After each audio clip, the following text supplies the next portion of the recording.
வணக்கம். செல்வகுமாரின் அதிகாலை வானிலை ஆய்வறிக்கை. அதிகாரப்பூர்வ வானிலை அறிக்கைக்கு இந்திய வானிலை ஆராய்ச்சித்துறை அறிக்கையை பார்க்கவும். 2026 ஏப்ரல் 28 செவ்வாய்க்கிழமை அதிகாலை நிலவர வானிலை பதிவு. வானிலை அமைப்பு. தென்கிழக்கு தெற்கு திசை காற்று தமிழ்நாட்டின் ஊடாக திருப்பத்தூர், வேலூர், ராணிப்பேட்டை மற்றும் அதனையும் தாண்டி ஆந்திர பிரதேசம், தெலுங்கானா, கர்நாடகாவின் உள்பகுதியை நோக்கி பயணிக்கிறது. உயரழுத்தமும் ஆந்திரா வடகடலோரத்தை ஒட்டி நீடிக்கிறது. சற்று விலகி கொண்டிருக்கிறது. அரபிக்கடலிலும் உயரழுத்தம் நீடிக்கிறது. உயரழுத்தம் மற்றும் தென்கிழக்கு தெற்கு திசை நீராவி காற்றும் இணைந்து கடலோர மாவட்டங்களில் மேகம் சூழ்ந்து காணப்படுகிறது. இன்றைக்கு அதிகாலை பனிப்பொழிவும் குளிரும் காணப்பட்டது. பேருந்துகளிலோ ரயில்களிலோ பயணம் மேற்கொண்டவர்களுக்கு தெரியும், அதிகாலையில் கடும் குளிர் நிலவியது. கடலோர மாவட்டங்களின் பகுதிகளில் குளிரும் மேகமூட்டமும் இதமான வெப்பநிலையும். குளிர்னா என்னது? நடுக்கும் குளிர் அல்ல, வேர்வை புழுக்கம் இல்லாமல் குளிர்ந்த காற்று வீசியது. வாகனங்கள் வேகமாக பயணிக்கும் போது அது குளிரை கூட தந்தது. ரயில்கள் பயணிக்கும் பொழுது காற்றை கிழித்து கொண்டு போகும் பொழுது குளிரை கொடுத்தது. இப்படிப்பட்ட வானிலைகளுக்கு இடையே கடலோர மாவட்டங்கள் மேகமூட்டத்துடன் காணப்பட்டது. மழைப்பொழிவை பொறுத்த வரைக்கும் மண்டபத்தில் 2 சென்டிமீட்டர் மழையும், கன்னியாகுமரி மாவட்டம் பேச்சுப்பாறை ஒட்டிய வனப்பகுதிகளில் ஓரிரு சென்டிமீட்டர் மழைப்பொழிவும் கொடுத்தது. இலங்கையில் தெற்கு மத்திய பகுதி, தென் மேற்கு பகுதி, மேற்கு பகுதியில் இடியுடன் கூடிய மழை பொழிந்தது. அது தற்பொழுது கலைந்து தென்கடலோரமும் டெல்டாவிற்கும் மேகமூட்டத்தை கொடுத்து கொண்டிருக்கு. இந்த மேகமூட்டம் 12 மணியோட டெல்டாவில் விலகிடும். மதியத்திற்கு பிறகு புதுக்கோட்டை தெற்கு கடலோரம், அதாவது தொண்டியை ஒட்டிய பகுதி, ராமநாதபுரம் மாவட்டம் மற்றும் தூத்துக்குடி, திருநெல்வேலி, கன்னியாகுமரி, தென்காசி ஆகிய, அதாவது ராமநாதபுரம் மற்றும் புதுக்கோட்டை மாவட்ட தொண்டியை ஒட்டிய பகுதி தொடங்கி கன்னியாகுமரி வரைக்கும் உள்ள தெற்கு கடலோரத்தில் மேகமூட்டம் உருவாகும். ஓரிடங்களில் லேசான தூறல் மழைப்பொழிவு கொடுக்கலாம். ஓரிரு இடம்தான், அது எங்க வேணாலும் இருக்கலாம். எத்தனையோ கிராமங்கள் இருக்கு, எங்க வேணாலும் இருக்கலாம். இலங்கையில் இடியுடன் கூடிய கனமழை பொழிவு இன்றைக்கும் காத்திருக்கு. பெரும்பாலும் இலங்கையோட கொழும்பு, காலி, கோட்டை இங்கெல்லாம் இடியுடன் கூடிய கனமழை பொழிவு காத்திருக்கு. தமிழ்நாட்டை பொறுத்த வரைக்கும் அதனை ஒட்டிய தென்கடலோரத்தில் மேகமூட்டமும் ஒரு சில இடங்களில் தூறலும் கொடுக்கும். அதே வேளையில கேரளாவில் ஆங்காங்கே மழை பொழிவை கொடுத்து தமிழ்நாட்டின் தென் மாவட்டங்கள், ஒட்டுமொத்த நீலகிரி மாவட்டம் தொடங்கி கன்னியாகுமரி வரைக்கும் மலைப்பகுதிகளில் இருக்கும்.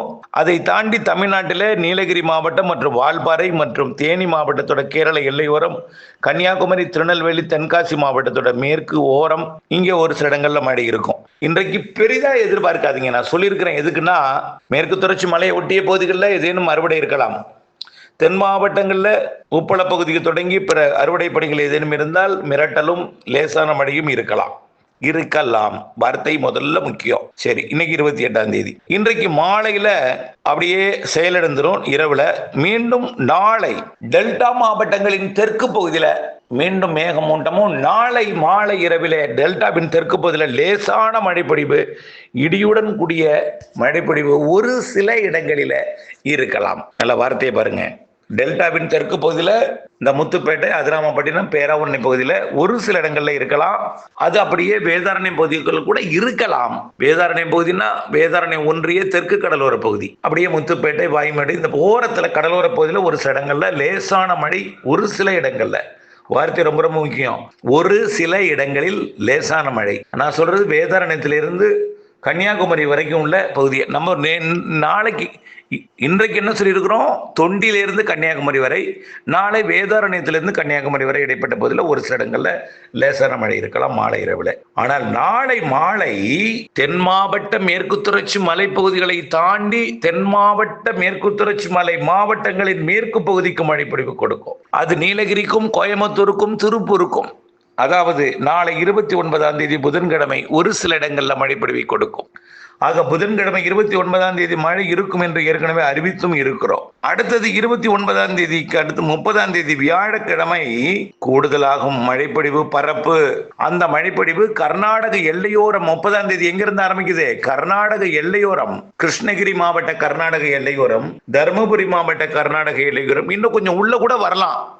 ஊத்தங்கரை வரைக்கும் கூட வாய்ப்பு இருக்கு. திருப்பத்தூர் மாவட்டம் வரைக்கும் கூட வாய்ப்பு இருக்கு 30ஆம் தேதி வியாழக்கிழமை. அதே நேரத்தில் தருமபுரி மாவட்டம் பாப்பிரெட்டிப்பட்டி, அரூர், பொம்மிடி வரைக்கும் கூட வரலாம், உறுதி இல்லை, ஆனால் பெண்ணாகரத்துக்கு வாய்ப்பு இருக்கு. அதே போல ஊத்தங்கரைக்கு வாய்ப்பு இருக்கு, வரலாம், ஆனால் தேன்கனிக்கோட்டைக்கு வாய்ப்பு கூடுதல். பெங்களூருக்கும் மைசூருக்கும் வாய்ப்பு கூடுதல் 30ஆம் தேதி. நீலகிரிக்கு வாய்ப்பு அதிகம், வால்பாறைக்கு வாய்ப்பு அதிகம், திருமூர்த்திக்கு வாய்ப்பு அதிகம். தென் மாவட்டங்களின் மேற்கு தொடர்ச்சி மலைப்பகுதி, தென் மாவட்டங்களின் உள்பகுதிகளில் ஆங்காங்கே மழை இருக்கும் 30ஆம் தேதி. டெல்டா மாவட்டங்களுக்கும் வாய்ப்புண்டு. நல்லா கவனிங்க. 30ஆம் தேதி வியாழக்கிழமை மாலையில திருப்பத்தூர், வேலூர், மாலை முன்னிரவுன்னு சொல்லலாம். திருப்பத்தூர், வேலூர், திருவண்ணாமலை, செங்கம் உள்ளிட்ட பகுதிகள் வச்சுக்கோங்க, மேற்கு பகுதி, சாத்தனூர் உள்ளிட்ட பகுதிகள். அப்புறம் திருவண்ணாமலை மாவட்டத்தின் ஒட்டியுடைய கல்வராயன் மலைப்பகுதியை ஒட்டியுள்ள கள்ளக்குறிச்சி மாவட்ட பகுதி, கிருஷ்ணகிரி, தருமபுரி, சேலம், நாமக்கல், ஈரோடு, கர்நாடக எல்லையோரம் உறுதியாக.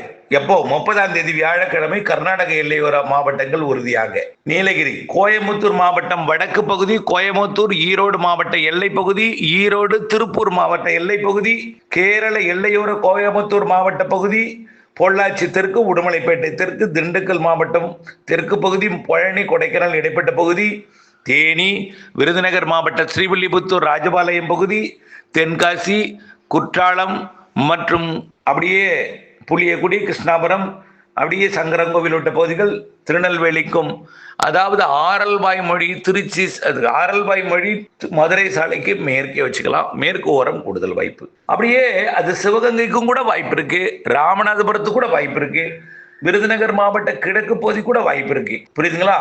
30ஆம் தேதி பரவலாகிறது மழை, ஆனால் ஒதுக்குதல் இருக்கும். 30ஆம் தேதி நள்ளிரவுக்கு பிறகு, நள்ளிரவுக்கு பிறகு, நள்ளிரவிலோ அல்லது முன்னிரவுக்கு பிறகு, நள்ளிரவுக்கு பிறகு, அதாவது அன்று இரவு திருச்சி மாவட்டம் வடக்கு பகுதி, நாமக்கல் மாவட்ட கொல்லிமலை பகுதி, தம்மம்பட்டி பகுதி, அப்படியே பெரம்பலூர் மாவட்ட எல்லையோரம் வரைக்கும் கூட வரலாம்.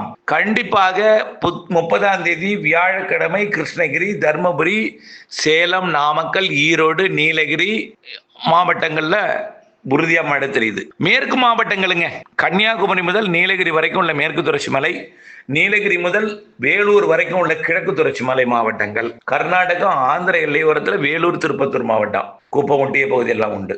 அடுத்தபடியா 1ஆம் தேதி 30ஆம் தேதி கூடுதல் பரப்புல மழை கிடைக்கும். அது அப்படியே கடலூர் மாவட்டத்தோட மேற்கு ஓரம் கூட வரலாம், கள்ளக்குறிச்சி மாவட்டத்திற்கு வரும், ஒதுக்கி ஒதுக்கி ஆங்காங்கே. சரி, வெள்ளிக்கிழமை 1ஆம் தேதி மேலும் பரவலாகும் மழை. 30ஆம் தேதியை விட 1ஆம் தேதி பாலக்காட்டு கணவாய் பகுதிகளுக்கும் கொடுக்கும் என்று எதிர்பார்க்கப்படுகிறது.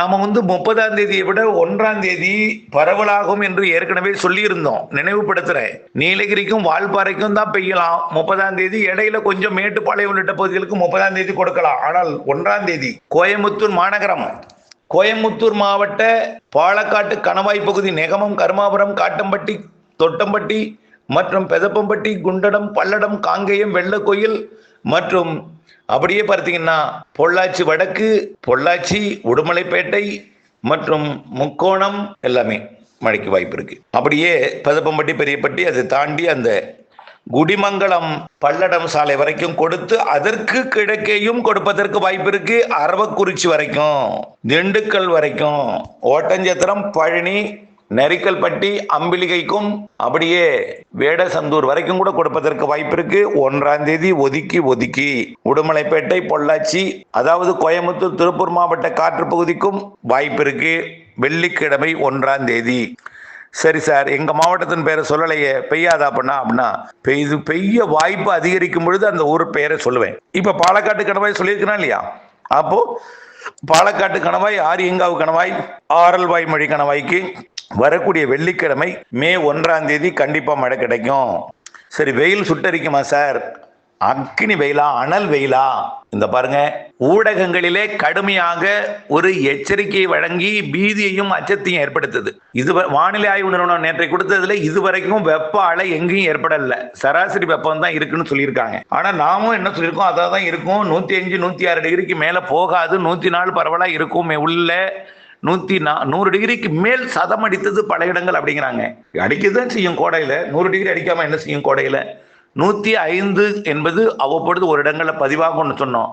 கடந்த பல ஆண்டுகளுக்கு முன்பெல்லாம் 107, 108, 113 வரைக்கெல்லாம் போயிருக்குங்க.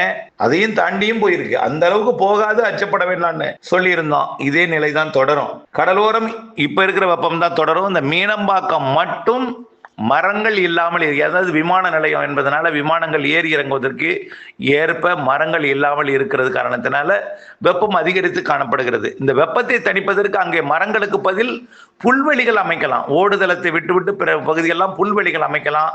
மீனம்பாக்கத்தை சுற்றியுள்ள உயரமான மரங்கள் வளர்க்கலாம், கூட புல்வெளிகள் அமைக்கலாம். குட்டையான புதர் செடிகள் வளர்க்கலாம். அந்த வெப்பத்தை தணிக்கும். இதன் காரணமாக தான் வெப்பம் அதிகமா இருக்காங்க. பிற பகுதியில் வெப்பம் குறைவாகத்தான் இருக்கு. 37 டிகிரிக்கு கீழே தான் இருக்கு. 38 டிகிரி ஒரு நாள் ஏறினுச்சு மீனம்பாக்கம். மேற்கு மாவட்டங்கள் வெப்பம் குறையும் சொல்லியிருக்கிறோம். நாளையிலிருந்து குறைய போகிறது. உள் மாவட்டங்கள் மட்டும் தொடரும் வெப்பம். இதே வெப்பம் தொடரும். எங்க? வேலூர், திருப்பத்தூர் மற்றும் சேலம் மற்றும் நாமக்கல், கரூர் மற்றும் மதுரை, விருதுநகர், இங்கெல்லாம் கொஞ்சம் கொஞ்சமாக கன்னியாகுமரி, திருநெல்வேலி, அப்படியே விருதுநகர் அப்படியே வெப்பம் குறையும். அப்புறம் கரூர் குறையும். வேலூர் மட்டும் ஜூன் மாதம் முதல் வாரம் வரைக்கும் இருக்கும். ஆனால் அதிகமாக பெருசாக வாட்டாது. வெயில் வாட்டினாலும் மாலை இரவு இடிமழை பொழிவு கொடுக்க போகுது. சரி, இப்போ 1ஆம் தேதி எது வரைக்கும் சொல்லியிருக்கோம்? 1ஆம் தேதி பெரும்பாலான உள் மாவட்டங்களுக்கு மழை வந்துடும். மாலை இரவில் 1ஆம் தேதி வேலூர், திருப்பத்தூர், திருவண்ணாமலை, கள்ளக்குறிச்சி வரைக்கும். நான் சொல்றது எங்க ஊருக்கு உண்டான்னு கேட்க கூடாதுங்க.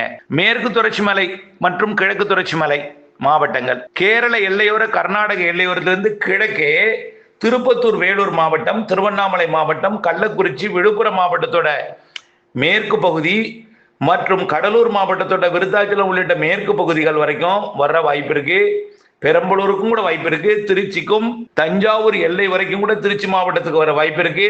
மதுரை, விருதுநகர், புதுக்கோட்டை மற்றும் ராமநாதபுரம் மாவட்டத்தின் மேற்கு பகுதிகள் மற்றும் தூத்துக்குடி மாவட்டத்தோட மேற்கு பகுதிகள், எல்லா மேற்கு பகுதிகள் கடலோரத்துக்கு மட்டும் போராடி முன்னேறும். ஏன்னா முன்னேறும், கொஞ்சம் தாமதமா முன்னேறி வரும் கடலோரத்திற்கு.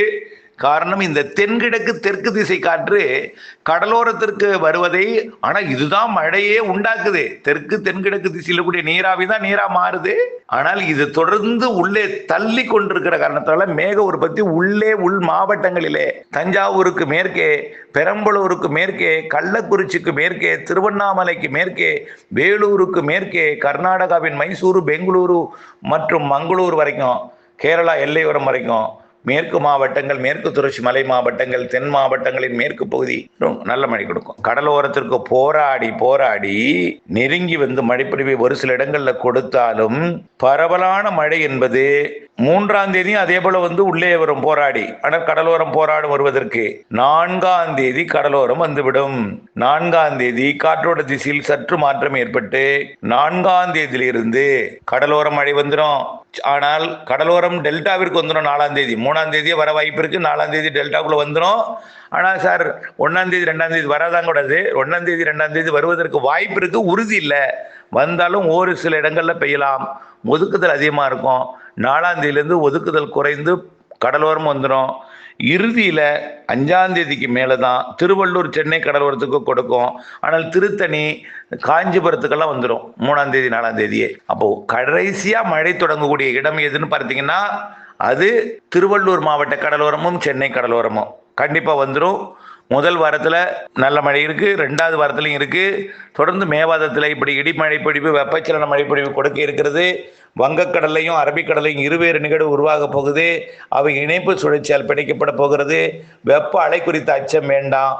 தொடர்ந்து வங்கக்கடலோரம், இந்த மீனம்பாக்கம் தவிர பிற பகுதிகளில் இயல்பான வெப்பம் தான் இருக்கும். மேற்கு மாவட்டங்கள்லையும் வெப்பம் இயல்பாகிவிடும். உள்ளே மட்டும் தொடர்ந்து இதே வெப்பம் நீடித்தாலும் படிப்படியாக 3ஆம் தேதி 4ஆம் தேதிக்கு அப்புறம் குறையும் என்பதில் மாற்றம் இல்லை. ஏற்கனவே சொல்லியிருக்கிறோம், நீண்டகால வானிலை அறிக்கையில முன்கூட்டியே தொடங்கும் தென்மேற்கு பருவமழை, மாத இறுதி, மே இறுதி, சராசரிக்கு கூடுதல் தென்மேற்கு பருவமழை, இவையெல்லாம் கடல் வெப்பம், கடல் நீரோட்டத்தை பற்றி கணிக்கப்பட்டிருக்கிறது என்பதையும் அச்சமோ பீதியோ கொள்ளாமல் தொடர்ந்து வானிலை அப்டேட்ஸோட இணைந்திருக்க அன்போடு கேட்டுக்கொள்கிறேன். நன்றி. இப்ப எல்லா மாவட்டங்களுக்கும் மழை சொல்லியிருக்கிறேன். ஆனால் ஒதுக்குதல் இருக்கும் கடலோரம்னு சொல்லியிருக்கிறேன். படிப்படியா ஒதுக்குதல் குறையும் சொல்லியிருக்கிறேன். ஒதுக்குதல் இருக்கும் என்ற நம்பிக்கையுடன் இருக்கணும். மேற்கே தான் அடிக்கடி கொஞ்சம் ஒதுக்குதல் குறைவாக மழை பெய்ய தொடங்கும். ஒதுக்குதல் இல்லாத மழைனா வரக்கூடிய 16ஆம் தேதி, மன்னிக்கவும், 4ஆம் தேதிக்கு மேல இருக்கும். இணைந்தே இருங்கள் அப்டேட்ஸுடன். தொடர்ந்து அப்டேட்ஸோட இணைந்திருங்க. புரிதல் வேண்டும், வார்த்தைக்கு வார்த்தை அர்த்தம் புரிதல் வேண்டும். நன்றி.